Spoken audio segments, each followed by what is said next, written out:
What's going on, everyone? Sebastian here. Today I'm going to be going over how to sell on Amazon in 2019. Now, a lot has changed, over the past few years.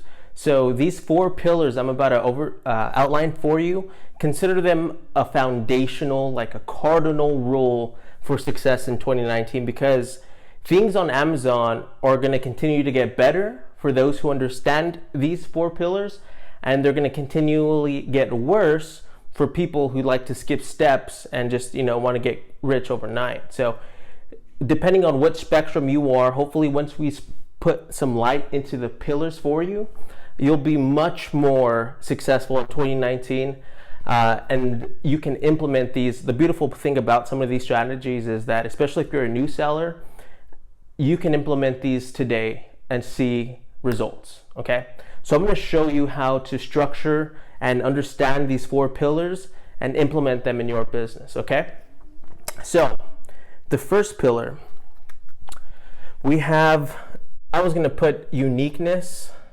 but I think value is much better. So we can do value / uniqueness. All right, so what does this mean? In 2018, Amazon saw a shift, and what the shift was the Me Too products. Let's just put, people, here's the old way of doing product research, right? People see some sales on, a software. They're like, okay, go to Alibaba. So we'll do Alibaba here. And what you would do on Alibaba is, you type in your keyword, look for products, look for, suppliers, find suppliers. And then at this point, what people would do would be like, okay, based on the suppliers, if you got a few, let's say you got a few, you got a few units, you were able to see the quality, you did your due diligence, at least on that, you just would usually go with price and quality. And so apart from typing in a search term on Alibaba, there was no differentiation. And I'm sure just being an Amazon customer yourself, you'll type in a keyword of whatever you're looking for, and you'll see, like, on the first page, the first 2-3 pages, it's just the exact same product. And it's because people just did this, Alibaba, search for keywords, suppliers, and then buy. Boom, cha-ching, cha-ching. And then from here, what people would do they would send, just the only differentiation here was the logo.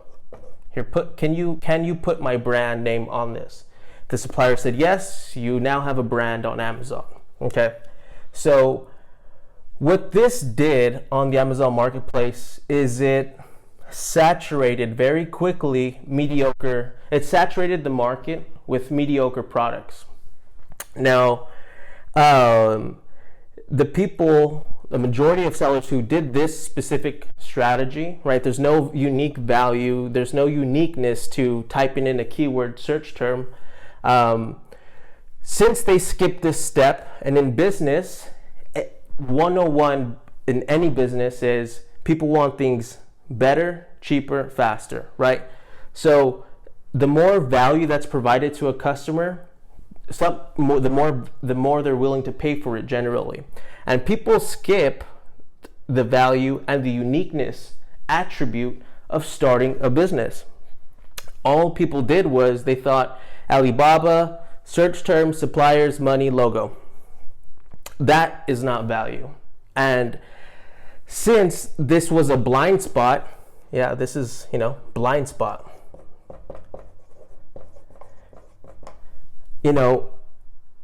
This bred saturation, and the people who are struggling and the people who are on Facebook groups, YouTube videos saying, is FBA dead? Is Amazon dead? They're the people who did this strategy. They don't understand how a business works, right? They don't understand that in order to succeed, you need to have value. You need to be unique. This step is not unique, and therefore FBA is dead for the people who their only differentiating factor was changing the color of a product. It may be a 0.01% of people who just changed the color did okay, but I mean, there's still no value or uniqueness there. So this way of doing FBA, yes, that is dead. Now, the real way to run a business is asking yourself, okay, pillar number one, when I'm searching for products, what is unique about my product? These are just super simple questions that you need to ask yourself, okay? And a good way to do this, you know, it doesn't have to be a custom molding. People think you have to get a patent and a custom molding and you know, do all sorts of crazy things, and that's not the case. A simple value proposition could be, okay, say you see that there's a potential trend for the past couple years for a certain type of product. There's nothing wrong with going to Alibaba. You know, Alibaba is good. They have a lot of good suppliers. There's nothing wrong with going to Alibaba, but do not do this, and put a logo as your differentiating factor. We just have a different name. Buy my product. No, it's not going to work. You have to ask yourself, okay, what are the top 3 competitors? What are the top 3 competitors missing? Okay, what are they missing? And you have to ask yourself, okay, how do I find this information? Well, you find the top 3 competitors and you look at their reviews, okay? And in the reviews, you look at the 1 and 2 star reviews.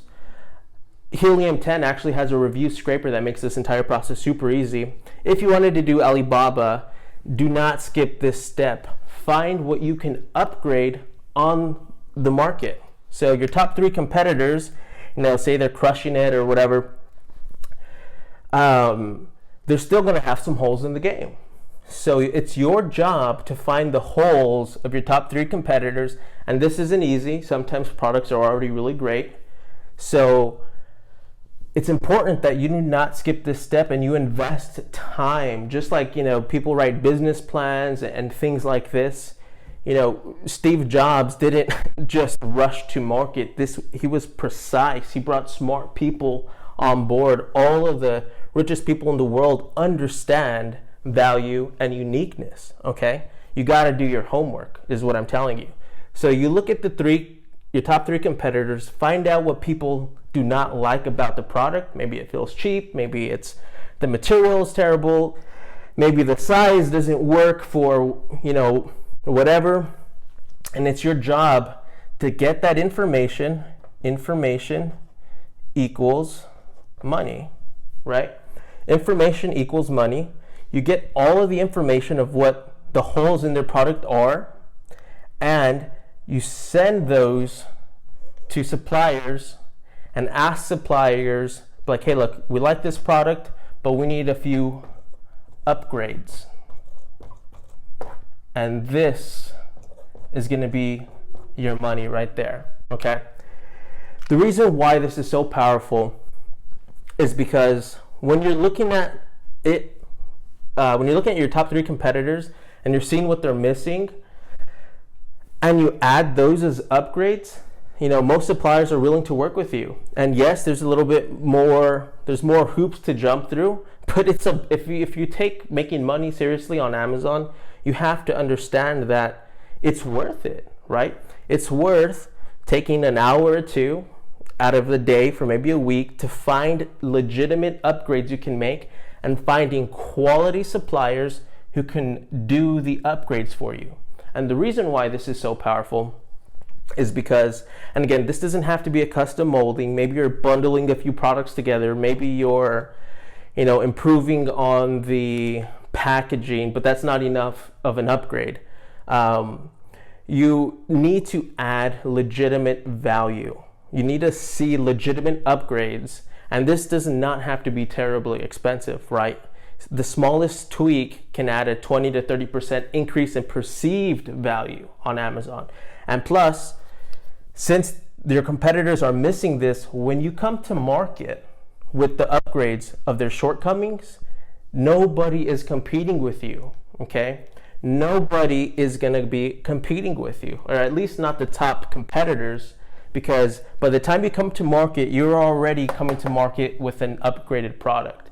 So for them to respond to you, I say this in pretty much all my most recent videos, is the response time to your competitors is incredibly slow.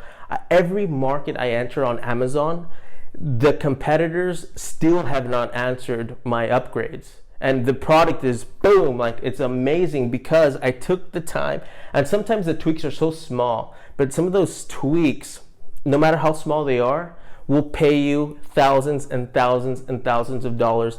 And the thing is, you're not competing with saturation here because your product is differentiated. There's no one who can very specifically go to Alibaba, type in a keyword, buy a product and slap a logo on it, because you made very specific designs, upgrades, adjustments, you change some of the variables. Do your homework. When you do this correctly, you are going to succeed on Amazon. Now we're going to tie the other 3 pillars, but this is important to realize.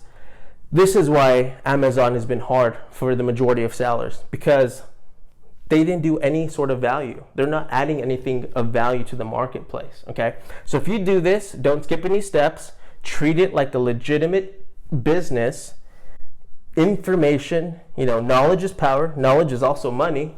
You do this right, you get the upgrades, you're the first to the market with the upgrades, and you followed the data. You didn't think, how can I make this better? No, you let the data drive you, and the data is in the reviews. People don't lie with their dollars.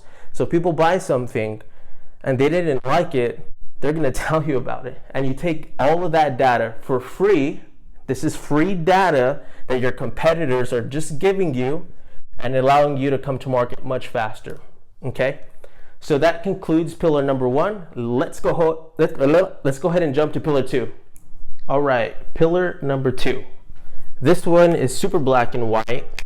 And again, this is one of those foundational business concepts that you must understand. And this is price. Okay? So price is actually also profit. Now, if you know anything about business, you've heard of Warren Buffett, WB. And he says something super simple. It's almost elementary, but this is one of the world's richest men saying this. And what he's saying is buy low, sell high. And it's so easy to forget just these basic principles, that it's almost, it's so simple that I can see how people overlook it entirely. Now, a good rule of thumb is when you're getting your products, when you're ordering your products, it's value packed, premium product. You differentiated yourself. It's important now to work in the numbers, because not all products, even though they might sound great, maybe the market isn't willing to pay your price, okay?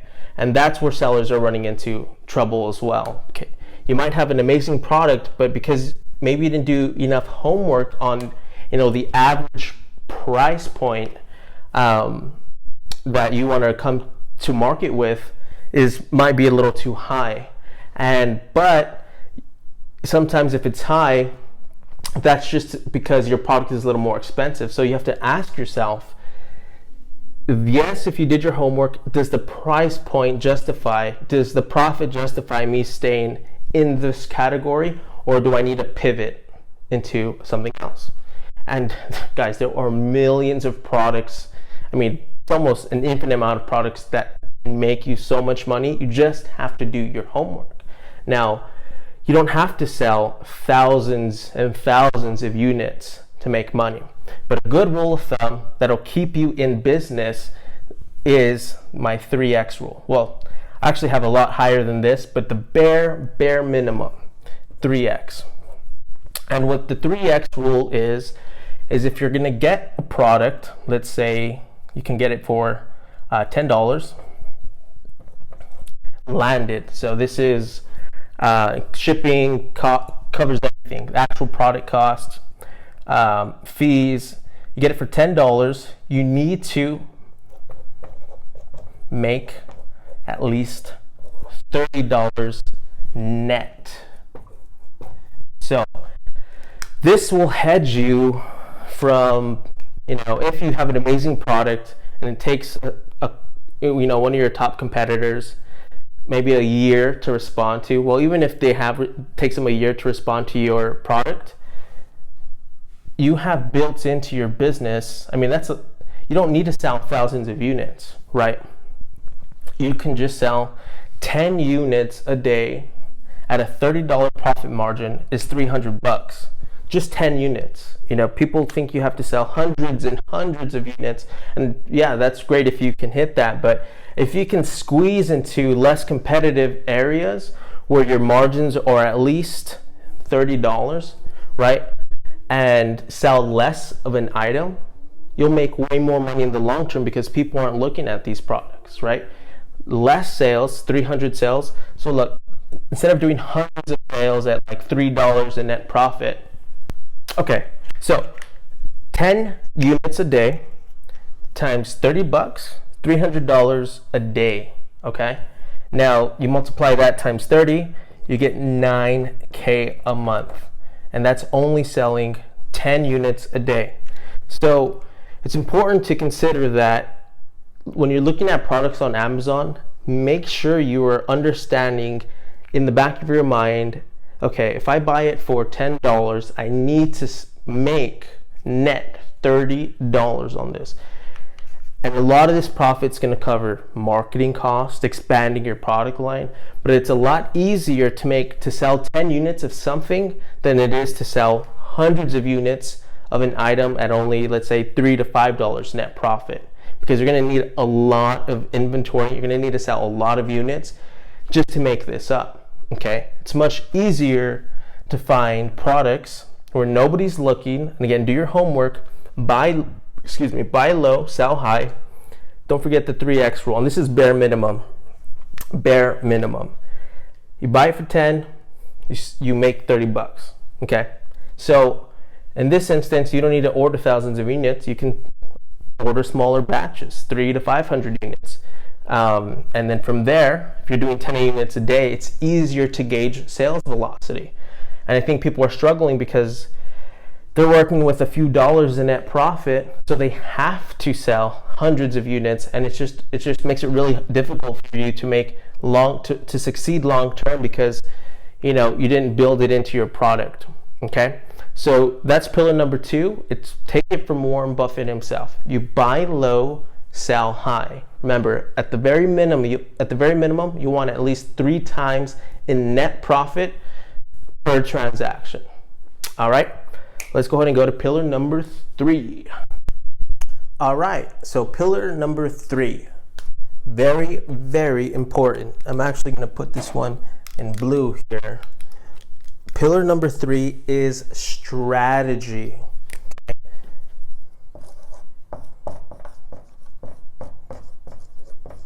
Strategy. Now, this is where a lot of sellers get themselves into trouble also, because it's one thing to do your homework up here, right? But it's a whole nother thing to bring your actual product to market. Now, because even if you did all of this correctly, if you didn't know how to market your product correctly, so strategy would be marketing, mapping out ahead of time. So you have to think to yourself ahead of time. Okay, you got the goods here. Now you have to say, okay, what's my strategy to succeed on Amazon? And a lot of things that go into this are going to be, number 1, your marketing. How are you going to launch your product? Number 2, your budget. Number 3 is game plan. Okay, so for marketing, this is going to include, Are you going to be using Facebook ads? Are you going to be partnering with a company like my company ZonRush to help you with Facebook ads? So that way you don't have to learn how to launch products through trial and error. Because the fact of the matter is, the majority of people do not know how to do Facebook ads, but because you're watching all the YouTube videos where people are saying you got to be an expert in everything with your expert hat, it's overwhelming. Never in the history of any successful business has a business owner done every single aspect to the T and made it alone. You know, you need a team. You need people to help you achieve your goals.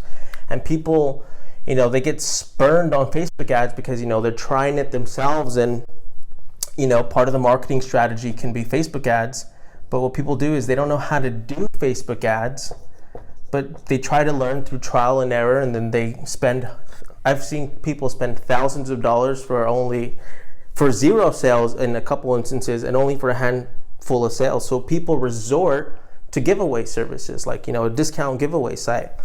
And that's not a strategy to launch your products, because there's a lot of issues with hijackers and things like that. So it's best to take external traffic into your own hands.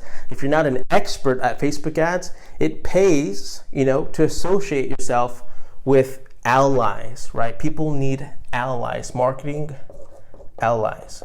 People try to do everything themselves, and you know, you get into a lot of trouble that way. But if you have allies, people who can help you with Facebook ads, you know, people who can help you with PPC, you're setting yourself up for success.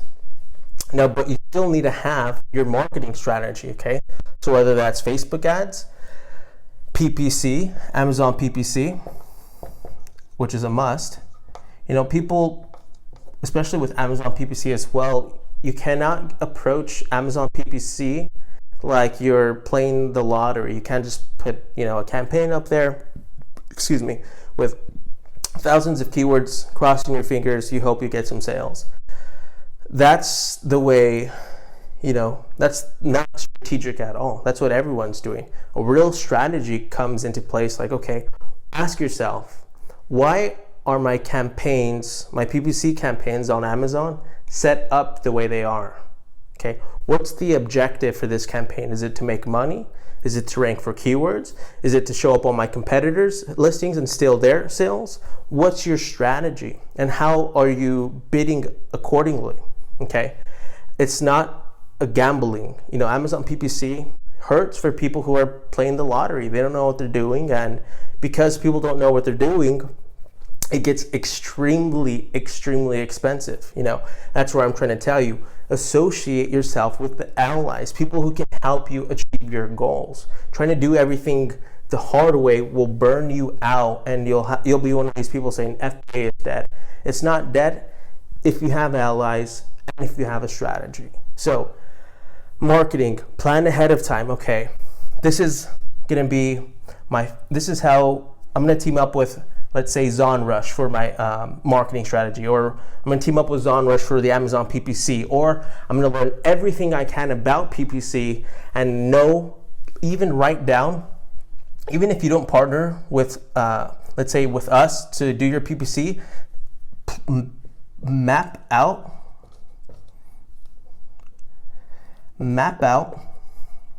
your campaigns.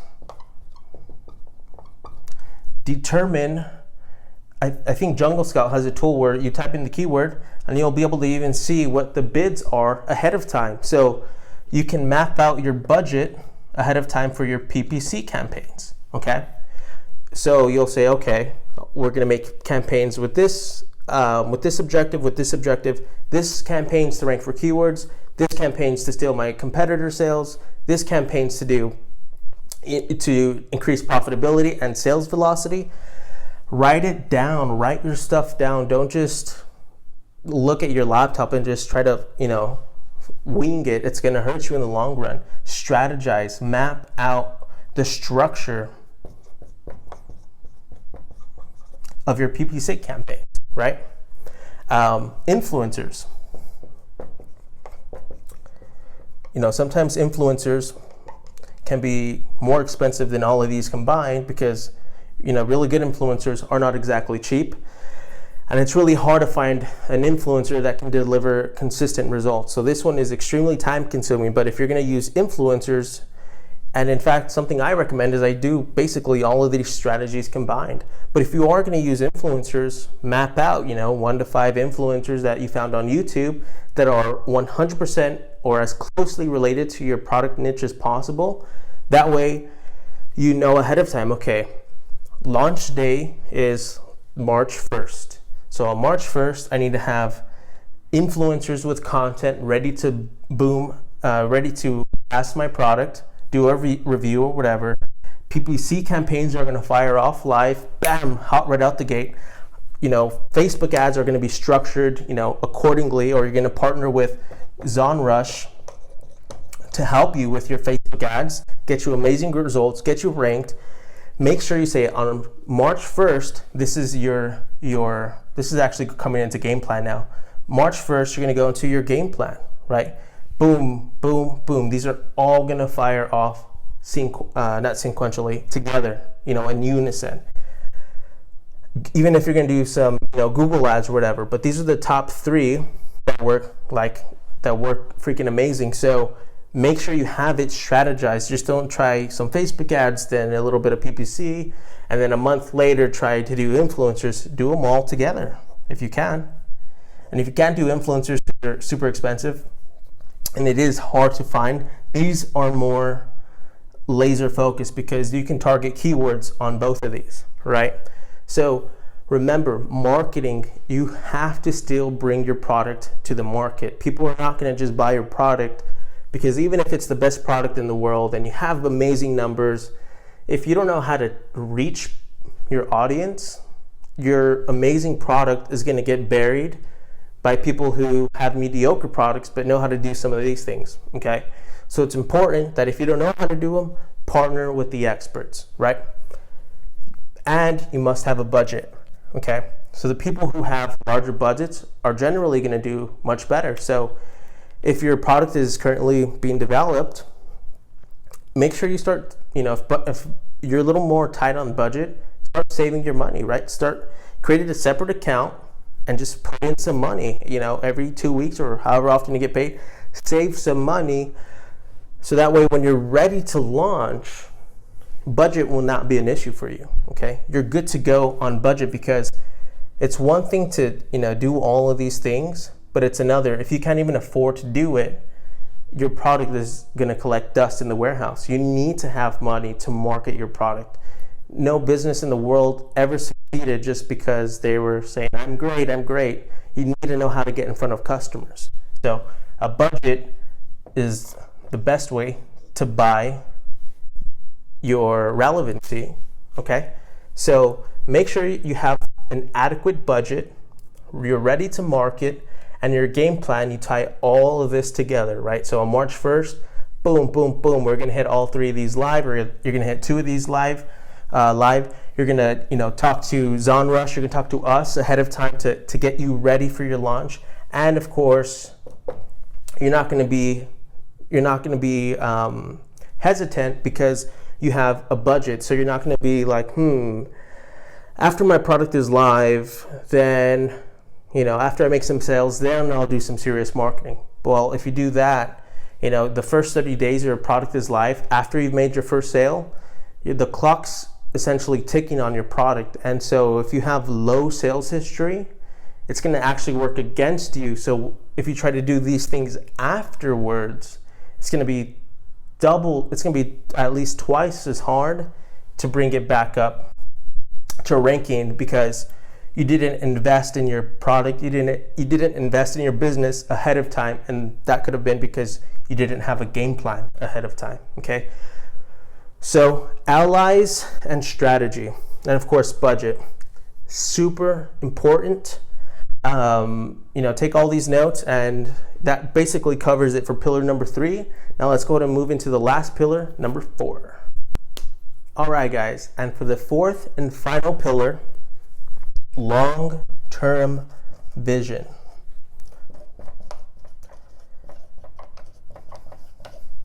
So, again, like any successful business in the world. It's not, people didn't say, okay, let me just bring something mediocre to the market and I hope I succeed. You know, there's no vision there. There's no planning ahead of time, right? If you're able to plan ahead of time, it's a brilliant guy, I think his name was Richard Dawkins, wrote a book called The Selfish Gene. In that book, he says, those who survive are not the most, it's not the most fittest that survive. It's the most adaptable. It's the species that can simulate the future, okay? So if you can simulate ahead of time, okay, here's a great product. No one has this product. Value, profit's good. You're saying, okay, marketing strategy. And you're saying, okay, how far can I take this? Can I build it off Amazon potentially? Is this a product that I can build? You know, so you have, you know, your product. You're coming to market with one product. Got to ask yourself, okay, can I branch out? Product number 2, product number 3, number 4, 5, 6, 7, what have you. It almost looks like a sun, right? But you have your number 1 product, and you thought to yourself, okay, can I build? So let's say you sell, I'm not saying sell this product, this is just an example. Say product number 1 are yoga mats. Okay, you can sell yoga pants as a complementary product. It still complements yoga mats. You can sell, I don't know, yoga pants, yoga mats, ab rollers.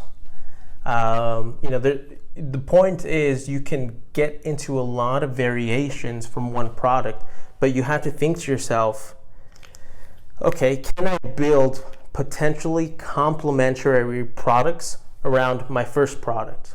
Yoga pants, ab rollers, any sort of fitness stuff, or people who are passionate about yoga. You can write them all down here and say, okay, so this has long-term future. I mean, this has long-term potential. So if this product succeeds, I now have money to reinvest, right? Don't buy your Lamborghini tomorrow. Have money to reinvest, right? You can't suck your business dry on the first product.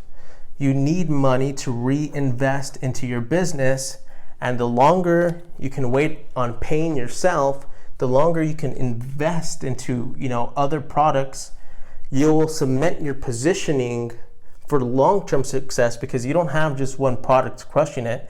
You now have money that you invested in product 2, 3, 4, 5, 6, 7, and however many products you're going to be adding. The key word though was reinvest, and that is part of long-term vision. So don't be short-sighted on the Amazon marketplace.